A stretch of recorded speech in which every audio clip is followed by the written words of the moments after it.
Hey guys, welcome back to our channel. இன்னைக்கு நம்ம பார்க்க போகிற சீரிஸோடைய பேர் வந்துட்டு burn out syndrome episode 2. Jeera காலையில் தூங்கி எழுந்திருக்கிறான். எந்திரிச்சோடனே அவன் பெயிண்ட் பண்ணியிருந்தாலும் அதை போய் பார்க்குறான். அவனுக்கு அந்த பெயிண்டிங் பிடிச்சிருந்துச்சா இல்லை அந்த கேவை பிடிச்சிருந்துச்சான்னு தெரியல. அவன் அந்த பெயிண்டிங்கை ஒரு மாதிரி பார்த்துட்டு அதுக்கப்புறம் கேக்கு வாய்ஸ் மெசேஜ் அனுப்புகிறான். வாய்ஸ் மெசேஜில் நீ சொன்ன வேலை எனக்கு ஓகே அப்படின்னு அனுப்புகிறான். அதே நேரத்தில் இந்த கேவும் சும்மா தூங்காமல் பெட்டில் படுத்துட்டு இருக்கான். அப்புறம் எந்திரிச்சிட்டு ட்ரெஸ் சேஞ்ச் பண்ணிட்டு வந்துட்டு அவன் கம்ப்யூட்டரை பார்க்குறான். அந்த கம்ப்யூட்டருக்குள்ளே இருக்கிறது இவனுடைய தெரபிஸ்ட் நினைக்கிறேன். இந்த தெரபிஸ்ட் உன்னுடைய இன்சோமேனியா இப்போ எப்படி இருக்குது, நைட்டெல்லாம் தூக்கம் வருதா அப்படின்னு கேட்குறாங்க. அதுக்கு சொல்கிறான், இன்னுமே என்னுடைய இன்சோமேனியா ப்ராப்ளம் அப்படியே தான் இருக்குது, என்னுடைய டோஸ் கொஞ்சம் ஸ்ட்ராங்காக ஆக்குங்க அப்படின்னு கேட்குறான். அதுக்கு அந்த தெரபிஸ்ட்டுமே சரி நான் கேட்டு பார்க்குறேன் அப்படின்னு சொன்னாங்க. அதுக்கப்புறம் அந்த ரெஸ்டாரண்ட் எக்ஸ்பீரியன்ஸ் எப்படி இருந்துச்சு அப்படின்னு கேட்குறாங்க. நீங்கள் சொன்ன மாதிரி ஆளுங்க கம்மியாக இருக்கிற ரெஸ்டாரண்ட்டுக்கு தான் நான் போனேன். அங்கே செக்யூரிட்டி ப்ராப்ளம், நான் வேறு நல்ல ரெஸ்டாரண்ட்டாக பார்த்து போகிறேன். அதுக்கு அந்த தெரபிஸ்ட் சொல்கிறாங்க, நீயே ப்ராப்ளமை போய் தேடி தேடி பார்க்குற மாதிரி எனக்கு தெரியுது, நீயே அந்த அந்த பிரச்சனையில் கொஞ்சம் விலகி இருந்தால் எல்லாமே நல்லதாக நடக்கும் அப்படின்னு சொல்கிறாங்க. சரி நீ யாரையாச்சும் புதுசாக மீட் பண்ணியா அப்படின்னு கேட்குறாங்க. எனக்கு பழகுறத பிடிக்காது, ஆனால் நான் அங்கே வந்துட்டு ஒருத்தரை பார்த்தேன், அதாவது ஜீராவை பார்த்தா இல்லையா, அதை வந்துட்டு அந்த தெரபிஸ்ட் கிட்ட சொல்லிட்டு இருக்காங்க. அதே மாதிரி நெக்ஸ்ட் சீனில் ஜீரா வந்துட்டு இங்கே பார்க்க போயிட்டுருக்கா. இங்கே வந்துட்டு ஷூட்டில் இருக்கா போல். அதுக்கப்புறம் ரெண்டு பேரும் பேசிக்கிறாங்க. இவன் வந்துட்டு நடந்ததெல்லாம் சொல்லிட்டான் போல். அதுக்கு இங்கே கேட்குறா, அப்போ நீ அவன் கூட தான் வேலை செய்யணும்னு முடிவே பண்ணிட்டியா? அதுக்கு ஜீரா சொல்கிறா, சேச்சா அப்படியெல்லாம் கிடையாது அப்படின்னு சொல்கிறா. அது கிங் சொல்கிறா, நீ உஷாராயிரு, இந்த மாதிரி பணக்கார அழகான பசங்க எல்லாருமே நல்லவங்க இல்லை, மாஃபியாவாக இருப்பாங்க அப்படின்னு சொல்கிறான். அதுக்கப்புறம் ஜீராக்கு கிட்டேருந்து ஒரு மெசேஜ் வருது. அடுத்த சீனில் தெரபிஸ்ட் வந்துட்டு கிட்ட கேட்டுட்டு இருக்காங்க, நேற்று நைட்டு நடந்ததுல உனக்கு என்ன ஞாபகம் இருக்குது? சொல்ல போனால் எனக்கு எதுவுமே ஞாபகம் இல்லை, ஆனால் அவன் ட்ரெஸ் இல்லாமல் வந்தது மட்டும்தான் எனக்கு ஞாபகம் இருக்குது அப்படின்னு சொல்கிறான். அதுக்கு தெரபிஸ்ட் கேட்குறான், நீ எப்படி அவனை செலக்ட் பண்ண? அவன் வந்துட்டு என் ஃபீல்டு கிடையாது, அவன் வேற ஏதோ ஃபீல்டு, ஸோ அவனால் கண்டிப்பாக என்ன ஏமாற்ற முடியாது. அது மட்டும் இல்லாமல் அவள் ஆளே பார்க்க ரொம்ப வித்தியாசமாக இருக்கா. அவன் வந்துட்டு அவன் மனசுக்கு என்ன தோணுதோ அது மட்டும்தான் சொல்லுவான். அதுக்கப்புறம் இங்கே கேவை பார்க்கறதுக்காக ஜீரா வந்திருக்கான். ஜீரா வந்துட்டு கீழே வெயிட் பண்ணிட்டு இருக்கான். இருக்கா இல்லையா, அவனுடைய பட்லர் வராங்க. அவன் நான் தான் கேயோடைய பட்லர் அப்படின்னு வந்து இன்ட்ரடியூஸ் பண்ணிக்கிறாங்க. அதுக்கப்புறம் இன்னுமே அந்த இருக்கா இல்லையா, அவன் வந்துட்டு தெரபிஸ்ட் கிட்ட பேசிகிட்டு இருக்கான். ஜீராவோட இன்ஸ்டாகிராம் ப்ரொஃபைலை பார்த்துட்டு அதை பற்றி எல்லாம் இந்த தெரபிஸ்ட் கிட்ட சொல்லிட்டு இருக்கான். அவன் மனசில் நினைக்கிறது எல்லாமே உடனடியாக சோஷியல் மீடியாவில் போஸ்ட் பண்ணுறா பாருங்களேன், அதெல்லாம் வந்துட்டு சொல்லிட்டு சிரிச்சிட்டு இருக்கான். இங்கே கேவோடைய பட்லர் வந்துட்டு ஜீராவை கூட்டிகிட்டு போயிட்டு இருக்காங்க. போகிறதுக்கு முன்னாடி கேவோடைய பட்லர் வந்துட்டு ஜிராக் சொல்கிறாங்க, உங்களை நான் செக் பண்ணிட்டு தான் உள்ளே விட முடியும், போகிறதுக்கு முன்னாடி உங்களுடைய செல்ஃபோன் அதுக்கப்புறம் பேக்கை கொடுத்துட்டு போங்க அப்படின்னு சொல்லிட்டு லிஃப்ட்டில் கூட்டிகிட்டு போகிறாங்க. கூட்டிகிட்டு போகிறதுக்கு முன்னாடி அவனுடைய பொருளெல்லாம் வாங்கி வச்சுக்கிறாங்க. என்னது என்னுடைய ஃபோனுமா அப்படின்னு கேட்குறான். அதுக்கு வந்துட்டு ஆமாம் அப்படின்னு சொல்லிட்டு வாங்கிட்டு வச்சுக்கிறாங்க. சரி உங்கள் பாஸோடைய ஃபுல் நேம் சொல்லுங்க அப்படின்னு ஜீரா கேட்குறா. அதுக்கு அந்த பட்லர் வந்துட்டு சாரி அதெல்லாம் சொல்ல எங்களுக்கு பர்மிஷன் இல்லை அப்படின்னு சொல்கிறான். அதுக்கப்புறம் ஜீரா உள்ளே போயிட்டு இருக்கா. பட்லர் வந்துட்டு கீ கொடுத்து அவனை அனுப்பி வைக்கிறாங்க. ஜீரா உள்ளே போனதுமே அங்கே உட்காந்துட்டு இருக்கா. கிட்ட போய் கேட்குறான், எதுக்காக என் மொபைல் எல்லாம் வாங்கி வச்சுக்கிட்ட? சொல்கிறான், என்ன பண்ணுறோம், நீ இன்னுமே என்னுடைய அக்ரிமெண்ட்டில் சைன் போடலை, நம்ப முடியாதுன்னு அப்படின்னு சொல்லிட்டு அக்ரிமெண்ட் கட்டிட்டு சைன் போட சொல்கிறான். என்ன அக்ரிமெண்ட் இதுன்னு ஜீரா கேட்குறா. அதுக்கு அவன் சொல்கிறான், இது ஒரு என்டிஏ அக்ரிமெண்ட். அதுக்கு சொல்கிறான், நான் டிஸ்க்ளோஷர் அக்ரிமெண்ட் அப்படின்னு சொல்கிறான். அதாவது என்னை பற்றியோ இங்கே ஒர்க் பண்ணுறதை பற்றியோ நீ வெளியே எங்கேயும் சொல்லக்கூடாது, அப்படி சொன்னாலுமே நான் வந்துட்டு உன் மேலே கேஸ் போடலாம், இல்லைன்னா நான் உன்னை ஷூட் பண்ணிடலாம் அப்படின்னு சொல்கிறான். ஜீரா கேட்குறான், என்னது ஷூட் பண்ணிடுவியா அப்படின்னு கேட்குறான். அதுக்கு சொல்கிறான், ஆமாம் என்னுடைய இன்ஃபர்மேஷன் எல்லாம் ரொம்ப இம்பார்ட்டண்ட்டானது, இந்த என்டிஏனா என்ன பண்ணணும் அப்படின்னா என் ஃப்ரெண்ட்ஸ் கிட்ட கூட உன்னை பற்றி பேசக்கூடாதா அப்படின்னு கேட்குறான். ஆமாம் சொல்லக்கூடாது அப்படின்னு சொல்கிறான்.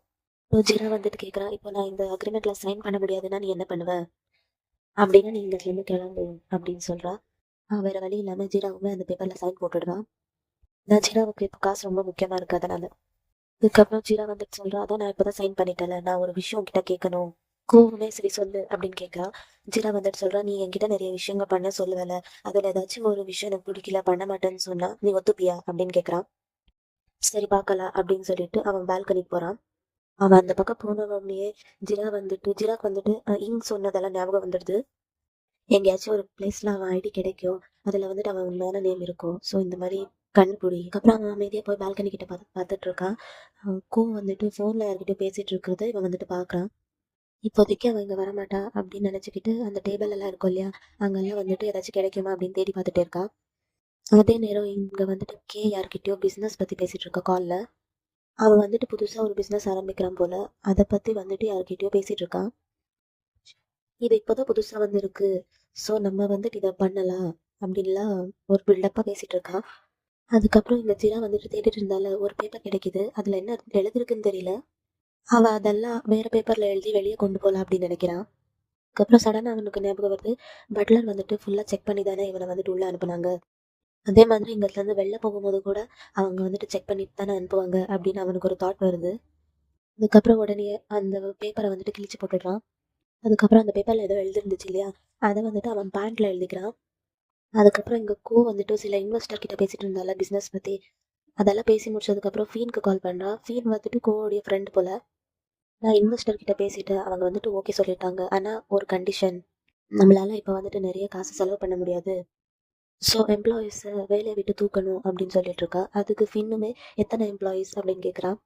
அதுக்கப்புறம் சொல்கிறான், உன்னுடைய டிபார்ட்மெண்ட்டில் எவ்வளோ பேர் இருக்காங்களோ எல்லாருமே தான் அப்படின்னு சொல்கிறான். அதுக்கப்புறம் ஃபின்க்கு என்ன சொல்கிறதுன்னு தெரியல. அதுக்கப்புறம் வந்துட்டு காலை எண்ட் பண்ணிட்டு ஜிரா கிட்ட வந்துடுறான். அதுக்கப்புறம் ஜிராவுடைய அளவை மெஷர் பண்ணிட்டு இருக்கான். ஜிரா வந்துட்டு எதுக்கு அப்படின்னு கேட்குறான். அதுக்கு வந்துட்டு சொல்கிறான், உனக்கு ட்ரெஸ் வேணும் இல்லையா, உனக்கு ட்ரெஸ் ரெடி பண்ணும் இல்லையா, அதனால தான் மெஷர் பண்ணிட்டு இருக்க அப்படின்னு சொல்கிறான். அதுக்கு ஜிரா கேட்குறா, எதுக்கு இதெல்லாம் அப்படின்னு கேட்குறா. அதுக்கு சொல்கிறா, நீ வந்துட்டு நானா மாற போகிற, ஆமாம் எனக்கு பதிலாக நீ வந்துட்டு மீட்டிங்ஸை போய் அட்டன் பண்ணணும் அப்படின்னு சொல்கிறான். ஏன் அதை நீயே போய் பண்ண வேண்டியதானே அப்படின்னு ஜிரா கேட்குறா. எனக்கு வெளியே போய் மீட் பண்ண பிடிக்காது, அதெல்லாம் ஒரு பெரிய ட்ராமா, ஸோ எனக்கு பதிலாக நீ போயிடு அப்படின்னு சொல்கிறான். ஆனால் நானுமே வெளியே இருந்தானே, என்ன மட்டும் நீ மீட் பண்ண அப்படின்னு சொல்கிறான் ஜிரா.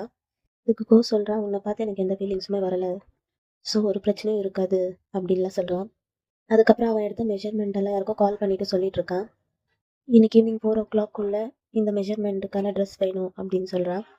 அவனுக்கு ஒரு ப்ளூடூத் கொடுத்துட்டு காதில் வச்சுக்கோ அப்படின்னு சொல்லிட்டு, இப்போ நான் என்னென்ன சொல்கிறேனோ அதெல்லாம் நீ ரிப்பீட் பண்ணு அப்படின்னு சொல்கிறான்.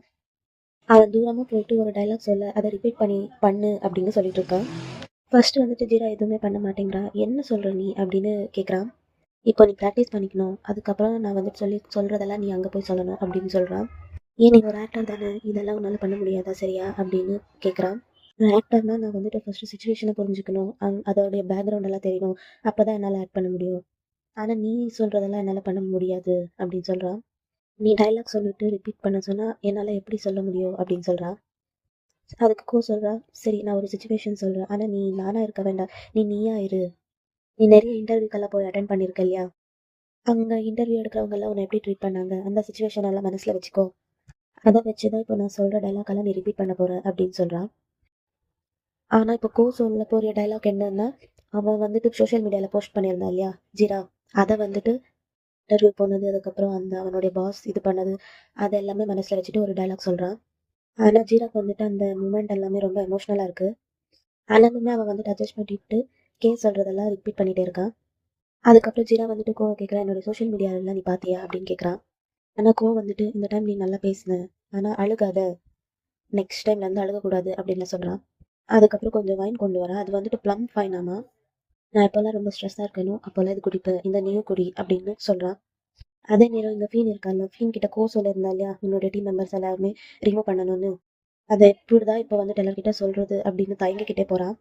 அவன் வந்துட்டு சொல்ல போயிட்டுருக்கான். திடீர்னு பார்த்தா அவங்க கோவர்க்கர்ஸ் எல்லாருமே இவன் பர்த்டே போல் சர்ப்ரைஸாக செலிப்ரேஷனுக்காக எல்லாம் ரெடி பண்ணிட்டு சர்ப்ரைஸ் பண்ணுறாங்க.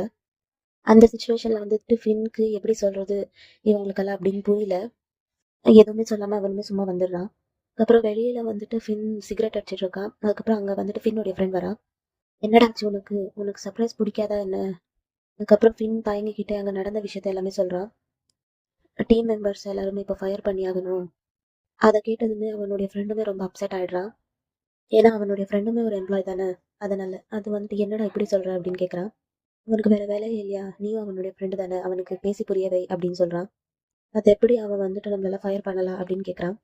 அப்படின்னா இவ்வளோ நாள் நான் கஷ்டப்பட்டு பண்ண கோடிங் அந்த ஏஐ என்னை வந்துட்டு தூக்க போதா வேலையிலேருந்து அப்படின்னு சொல்கிறான்.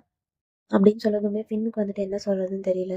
கொஞ்ச நாள் நீ வந்துட்டு என் கூட தங்கிக்கோ, காசெல்லாம் கொஞ்சம் சேவ் பண்ணிக்கோ அப்படின்லாம் சொல்கிறான். அவன் ஃப்ரெண்டுக்கு அதெல்லாம் கேட்டோடனே செம்மையாக கடுப்பாகுது. அதுக்கப்புறம் அடுத்த சீனில் மிஸ்டர் இருக்கா இல்லையா, அவன் வந்துட்டு புதுசாக ட்ரெஸ் எல்லாம் ஆர்டர் பண்ணியிருந்தா இல்லையா, அதெல்லாமே வந்துடுச்சு. இந்த ட்ரெஸ் எடுத்துகிட்டு போய் ஜீராக் கொடுத்துட்டு இந்த ட்ரெஸ் போட்டுக்கோ, டைம் ஆயிடுச்சு, வேலை வந்துடுச்சு அப்படிலாம் சொல்லிட்டு இருக்கான். அப்போ ஜீராவுமே கண்ணை தொடச்சிட்டு ட்ரெஸ் எல்லாம் போட்டுட்டு வரா. நான் எங்கே போகணும், யாரை மீட் பண்ணணும் அப்படின்லாம் ஜீரா கேட்குறான். நீ மீட் பண்ண போகிறது தேம்ஸ் அப்படின்னு சொல்கிறான். அது தேம்ஸா, நான் அவன் கூட ஒர்க் பண்ணியிருக்கேன், அவன் மூஞ்சி எனக்கு என் மூஞ்சி அவனுக்கு தெரியும், நான் போனால் கண்டுபிடிச்சிடுவானே அப்படின்னு சொல்கிறான். நீ வந்துட்டு ஒன்றும் கவலைப்படாத, தேம்ஸ் வந்துட்டு அவனுக்கு தேவை இருக்கிறவங்க மட்டும்தான் அவனுக்கு ஞாபகம் இருக்கும் அப்படின்லாம் சொல்கிறான். அதான் இப்போ உன்னை வச்சு நான் ட்ரை பண்ண போகிறேன் அப்படின்னு சொல்கிறான்.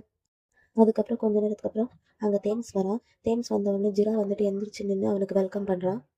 அதுக்கப்புறம் வந்துட்டு அவன்கிட்ட பேசு பேசு அப்படின்னு சொல்லிட்டு இருக்கான். ஜிரா வந்து கொஞ்ச நேரத்துக்கு அவனால எவ்வளோ முடியுதோ அவ்வளோ சமாளிக்கிறான் பேசி. ஆனால் தேம்ஸ் வந்துட்டு ரொம்ப ஸ்ட்ரிக்டாக இருக்கா. பெருசாக அவன் வந்துட்டு ஒன்றுமே ரிப்ளை பண்ண மாட்டேங்கிறான். ஏன் இங்கே என்ன வர சொல்லியிருக்க அந்த மாதிரி ரியாக்ஷனில் கடுப்பாக பார்த்துட்டு இருக்கா. அப்புறம் உன் பாக்கெட்டில் இருக்கிற பேப்பர் எடுத்து அவனுக்கு கொடு அப்படின்னு சொல்கிறான் கோ. அப்புறம் ஜிராவுமே அவன் பாக்கெட்டில் இருந்த பேப்பரை எடுத்து தேம்ஸ் தரான். அதுக்கப்புறம் தேம்ஸ் கேட்குறான், இந்த அமௌண்ட்டுக்கு நீ என்கிட்ட என்ன எதிர்பார்க்குற அப்படின்னு கேட்குறான். அதுக்கப்புறம் வந்துட்டு அவனுக்கு பேச சொல்லி கொடுக்குறா. போர்டில் எனக்கு ஒரு சீட் வாங்கி தரணும், ஆனால் அதை வந்துட்டு தேம்ஸ் ஒத்துக்க மாட்டேங்கிறா. இதெல்லாம் எனக்கு சரிப்பட்டு வராது அப்படின்னு சொல்லிட்டு தேம்ஸ் அங்கத்துலேருந்து எந்திரிச்சு போக போகிறா. அப்புறம் சொல்கிறான், டேய் அவனை வந்துட்டு போக விடாத, அவனை ஏதாச்சும் சொல்லி நிப்பாட்டு அப்படின்லாம் சொல்லிட்டு இருக்கா. அதுக்கப்புறம் வந்துட்டு ஆப்போசிட்டில் வரா. தேம்ஸ்க்கு ஆப்போசிட்டில் வந்துட்டு தெரியாதனமா ட்ரிங்க்ஸ் அவன் மேலே ஊற்றின மாதிரி ஆக்ட் பண்ணிட்டு இருக்கான். வேற வழி இல்லாமல் தேம்ஸ் வந்துட்டு வெளியே போகாமல் அங்கே ரெஸ்ட் ரூமுக்கு போகிறான். அதுக்கப்புறம் வந்துட்டு ஜீராக் சொல்கிறான், இப்போ போய் ஏதாச்சும் ஒன்று பண்ணி சமாளி, இல்லைன்னா நான் உன்னை ஃபயர் பண்ணிடுவேன் அப்படின்னு சொல்கிறான். அதுக்கப்புறம் ஜீராவுமே அவன் பின்னாடியே போகிறான். அதுக்கப்புறம் தேம்ஸ் வந்துட்டு ட்ரெஸ்ஸை க்ளீன் பண்ணிட்டு இருந்தா. ஜீரா வந்துட்டு போய் நான் ஏதாச்சும் ஹெல்ப் பண்ணட்டா அப்படின்னு கேட்குறான். அதுக்கப்புறம் தேம்ஸுமே சரி அப்படின்னு சொல்கிறான். ஜீராவுமே அவனுடைய ட்ரெஸ்ஸை க்ளீன் பண்ண ஹெல்ப் பண்ணிட்டு இருக்கான். அவன் க்ளீன் பண்ணும்போது அவனுடைய ட்ரெஸ்ஸை பார்க்குறான். பார்த்துட்டு இந்த சூட் வந்துட்டு உங்கள் பிராண்டோடைய டிஎன்ஏ தானே, 1991 மாடல் தானே அப்படின்னு சொல்கிறான். உனக்கு எப்படி இப்படியா இதெல்லாம் தெரியும் அப்படின்னு தேம்ஸ் கேட்குறான். நான் இந்த மாடலை வச்சு தான் ஏதோ பண்ணேன் அப்படின்னு சொல்கிறான். அதுக்கு தேம்ஸுமே ஓ அப்படியா. தேம்ஸுக்கு வந்துட்டு அதுக்கப்புறம் கொஞ்சம் கொஞ்சமாக அவன் மேலே இன்ட்ரெஸ்ட் வருது பேச. அதுக்கப்புறம் எக்ஸ்பிளனேஷன் கொடுத்துட்ருக்கா, அவன் வந்துட்டு எதுக்காக அந்த இதை யூஸ் பண்ண அப்படின்னு. தேம்ஸோடைய மாடல் பற்றி பிராண்ட் பற்றி எல்லாம் கொஞ்சம் ப்ரௌடாக பேசிகிட்டு இருக்கா. தேம்ஸ்க்குமே அதெல்லாம் கொஞ்சம் ஐஸ் வச்ச மாதிரி ஆயிடுது. ஒரே ஒரு சீட் தானே சரி அப்படின்னு சொல்லிடுறான். உடனே ஜீராக்குமே ரொம்ப ஹாப்பி ஆகிடுது. அவன் வந்துட்டு ஃபர்ஸ்ட் வேலை சக்ஸஸ்ஃபுல்லாக முடிஞ்சிச்சுல அதனால். அதுக்கப்புறம் ஜீரா வந்துட்டு இங்கே பர்ன் அவுட் பார் இருக்குல்ல அங்கே வந்திருக்கான். ரொம்ப நேரம் அவன் வந்துட்டு சைலண்டாகவே இருக்கான். அதனால அவங்க வந்துட்டு நீங்கள் என்ன எதுவுமே ஆர்டர் பண்ண போகிறது இல்லையா அப்படின்னு வந்துட்டு கேட்குறாங்க. இல்லை, நான் ஒருத்தருக்காக வெயிட் பண்ணிட்டு இருக்கேன், அவங்க வந்ததுமே நான் ஆர்டர் பண்ணுறேன் அப்படின்னு சொல்கிறான். ஓ அப்படியா, சரி அதுவுமே நல்லது தான் அப்படின்னு சொல்லிட்டு போகிறாங்க. இப்போ லைஃப் எல்லாம் எப்படி போயிட்டுருக்கு அப்படின்லாம் கேட்டுட்டு இருக்காங்க.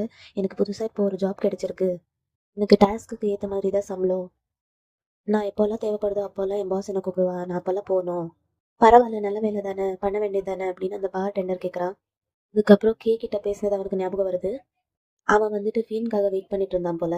அதுக்கப்புறம் அந்த பார் டெண்டர்கார உங்கள் 2 பேருக்காக நான் வந்துட்டு ஒரு ட்ரிங்க்ஸ் வச்சுருக்கேன் அப்படின்னு சொல்லிட்டு ஒரு ட்ரிங்க் சொல்கிறான். அந்த ட்ரிங்க்கோடைய பேர் ஒர்க் பிளேஸ் ரொமான்ஸ். அதுக்கப்புறம் ஃபின்னும் ஜிராவும் 2 பேரும் ஒன்றா உட்காந்து பேசிகிட்டு இருக்காங்க. அதுக்கப்புறம் ஜிரா சொல்கிறான், அன்றைக்கி என் பாம் ரீடிங் பண்ணி எனக்கு ஒரு புதுசாக வேலை கிடைக்க போகுதுன்னு சொன்னேன்ல, எனக்கு அந்த ஜாப் பிடிக்கல அப்படின்னு சொல்லிட்டு அந்த ஜாப் பற்றி சொல்லிட்டு இருக்கான். ஃபேஷன் டிசைனிங் எல்லாம் வச்சு நீ என்ன பண்ண போகிற அப்படின்னு கேட்டிருப்பான்.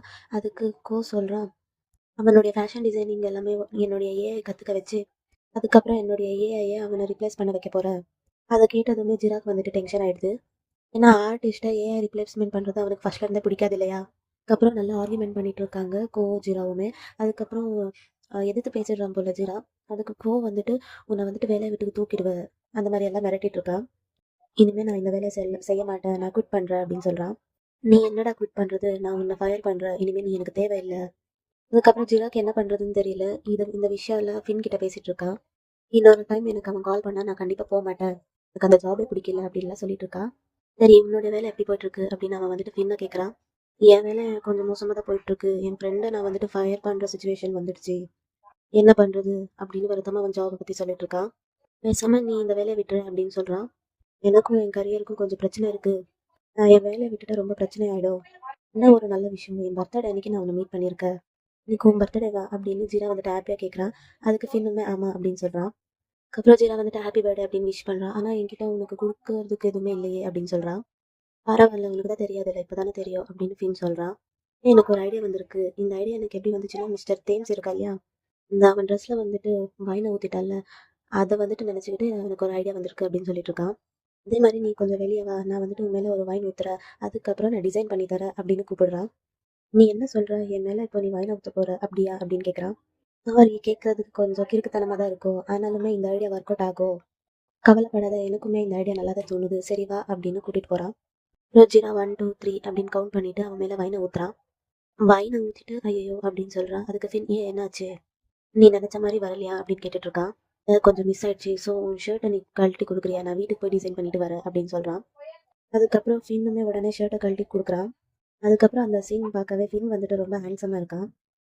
அதுக்கப்புறம் ஃபின் வந்துட்டு ஒரு டேட்டு குத்திருக்கான். அந்த டேட்டுவையே ஜீரா வந்துட்டு உத்து பார்த்துட்டு இருக்கா ஒரு மாதிரி. என்ன பார்க்குற நீ அப்படின்னு ஃபின் கேட்குறான். உன்ன மாதிரி ஒரு ஐடி பர்சன் வந்துட்டு இந்த மாதிரி டேட்டு குத்திருப்பாங்கன்னு நான் நினச்சி கூட பார்க்கல. அதுக்கப்புறம் ஃபின் வந்துட்டு ஸ்டைலாக சிகரெட்டை கையில் எடுத்துக்கிட்டு ஏன் உனக்கு இது பிடிச்சிருக்கா அப்படின்னு கேட்குறான்.